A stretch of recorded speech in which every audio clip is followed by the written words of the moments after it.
I want you to think about your home in a completely different way, a way that is uplifting and empowering for your life. Look around your space right now. Maybe there's a pile you've been stepping over for months, a drawer stuffed with things you might need someday, a corner you avoid because it stresses you out. You've probably told yourself you're just disorganized, maybe even lazy. But here's the reality. Even if you don't feel overwhelmed by your space, clutter quietly distracts the mind and drains your energy in ways you might not even notice. And if it does feel overwhelming, you're not disorganized and you're not lazy. Your clutter isn't a cleaning problem. It's a nervous system problem. Every pile is a physical symptom of stress, of unprocessed grief, of a brain stuck in survival mode. And if you don't deal with the root, you can clear your house 100 times and it will fill right back up. Today, we're going to the root. You'll leave with 6 proven methods to clear your home, heal your nervous system, and make space for the person you're becoming. Decluttering without a system is just rearranging the problem. Think of your home like a table with 4 legs. If one breaks, the whole thing collapses. The 4 legs are inflow, outflow, systems, and mindset. Inflow is what enters your home: shopping habits, gifts, impulse buys. Outflow is what leaves: donating, selling, tossing regularly. Systems means everything has a home, and if it doesn't, chaos fills the gap. And mindset is the root: why you keep things and what they represent.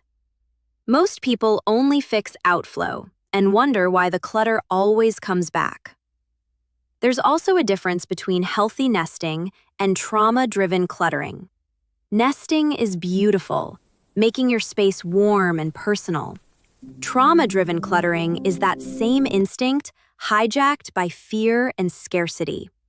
You keep things not because they bring joy, but because letting go feels like loss you can't afford. That's not a character flaw. That's a trauma response, and it deserves compassion. Now, 6 methods. Pick what fits your brain. Method 1, the triage method. Sort every item into 3 categories, brutally. Category 1, can't live without it. Keep, no debate. Category 2, might need it. Treat exactly like Category 3. Category 3, haven't touched it in a year. Let it go. Now.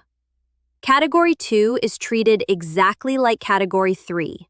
Write that down. Might need it is just fear wearing a practical disguise. 2 gut checks that work alongside this. The stranger test.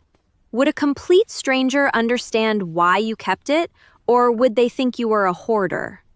And the replacement reality check. If it costs under $20 to replace and you haven't touched it in 5 years, let it go. That anxiety is emotional, not financial. Recognizing that difference is incredibly freeing. Method 2, the 5-5-5 rule.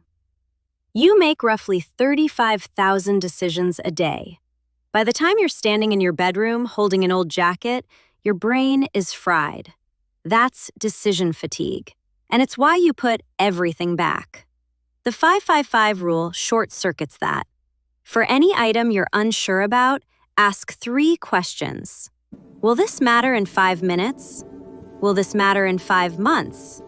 Will this matter in 5 years? If the answer to all 3 is no, it goes today. If even 1 is yes, keep it, but give it a designated home immediately. Later, with no deadline, is just another pile. Method 3, KonMari. Go category by category, not room by room. Clothes first, sentimental items last. Always last, because you need the confidence of easier wins before you face the hard ones. The question isn't, should I get rid of this? It's, does this belong in the life I'm building? Store everything vertically so you can see it at a glance. Hidden things get forgotten. Visible things get used or released. This works best if you feel guilty letting go, because you're not throwing things away. You're thanking them and consciously moving on. Method 4, the 10-minute sprint. Big sessions fail because they demand more activation energy than your nervous system has. The sprint fixes this by never letting the task feel big enough to fear. One timer, 10 minutes, one zone, one drawer, one shelf, one corner. Work with total focus, and when the timer goes off, stop. Even if you're not done, stopping on time is the whole point. It teaches your brain that decluttering is safe, that it won't consume you. One sprint a day, 30 days, 5 hours of progress, without a single moment of overwhelm. Momentum beats intensity. Every time. Method 5, the 4-corner rule. Place a box in each corner of the room. Label them. Keep, donate, relocate. Decide later, with a hard 48-hour deadline. Start in the center and sort outward. You're not making final decisions. You're just moving things. Sorting is fast. Sorting doesn't freeze you. The relocate box is the secret weapon. A lot of what feels like clutter isn't excess. It's just misplaced. Move it where it belongs, and your home breathes instantly, without you losing a single thing. Later, without a deadline, is just another pile. Method 6, the Tetris theory. In Tetris, forcing a piece that doesn't fit collapses the board. Your home works exactly the same way. Adding more storage without removing items is just playing Tetris on a harder difficulty. The board still fills. One container per category. One shelf for books. One bin for hobbies. One drawer for documents. When it's full, something goes. You don't buy a bigger container, you make a decision. This creates a natural ceiling, and that ceiling is the most powerful system for keeping clutter from ever coming back.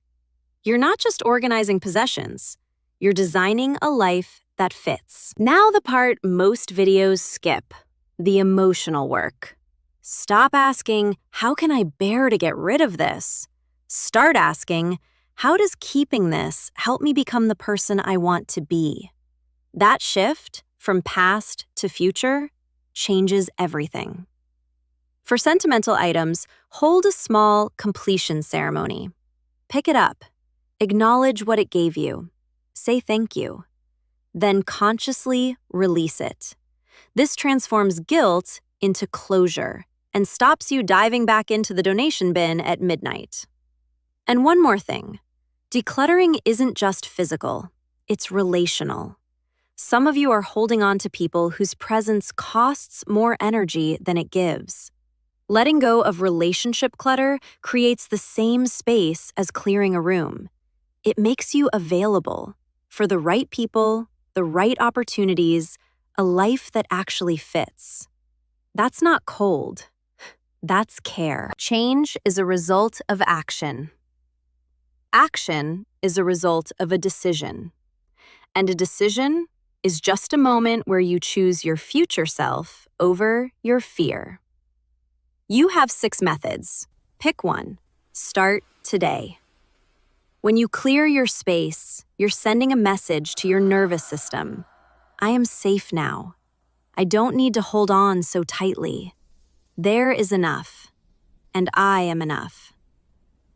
So here's your one action step. Find one item right now that drains your energy every time you see it. Pick it up, thank it, let it go. Then come back and leave a comment. Which method are you trying first? And what did you release? Because saying it out loud makes it real. You came here to clean your house. I hope you're leaving with something much bigger. Be sure to like and subscribe so you can continue to grow. I'll see you in the next one.